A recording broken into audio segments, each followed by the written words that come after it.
Akizungumza na wafugaji wa mifugo ya mbwa pamoja na watumishi wa idara hiyo huko katika kiwanja cha mpira Bandamaji Finya, afisa mdhamini wa idara ya kilimo, umwagiliaji, maliasili na mifugo, Mhandisi Idrisa Hassan Abdullah, amewataka wafugaji kuchukua tahadhari ya ugonjwa wa kichaa cha mbwa.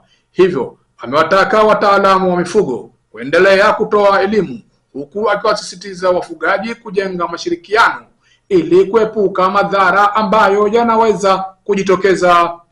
Ugonjwa huu ni hatari sana kwetu, kwa sababu baada ya kukupata inakuwa shida sana kuuzuia. Mara nyingi inapelekea kifo. Kwa hiyo jambo hili si jambo la mtu mmoja, lakini ni jambo la jamii. Ni vyema tukaendelea kutoa elimu ya wafugaji hawa, kuleta wanyama wao ili kuendelea kuwapa chanjo kwa faida yetu sisi binadamu, ili tusiendelee kuambukizana tatizo hili ambalo ni kubwa kiafya. Basi nitoe wito kwa wilaya zote, tujenge mashirikiano kwa ngazi zote zinazohusika, wakiwemo wafugaji wenyewe kwa hiari kujitokeza kuleta mifugo yao, lakini tuangalie tutafanyaje ili mifugo ambayo inazurura. Tuendelee, mlisema hapa mtafanya ranking kuona kwamba wanyama wote wamepata chanjo.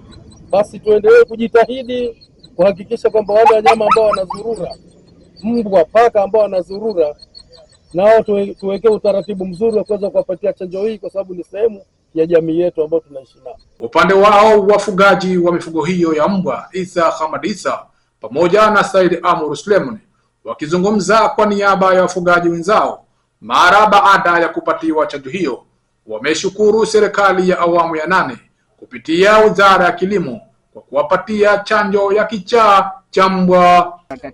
Kwa hiyo sisi tunashukuru sana serikali kupitia nyinyi watu wa kilimo kutupatia chanjo hii kwa kuwalinda mbwa wetu na kujilinda sisi binafsi na haya maradhi mabaya. Kwa hiyo tunaiomba serikali iendelee na hivi.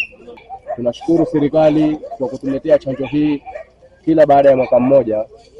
Tunampongeza sana Dr. Mwinyi kwa kujali wananchi wake, lakini kwa kujali na mifugo yote ambayo kuwa wananchi wanafuga, ikiwemo mbwa, paka, ng'ombe na wengine. Kila mnyama ana chanjo yake, lakini chanjo hii ya kichaa ni kwa ajili ya mbwa na paka.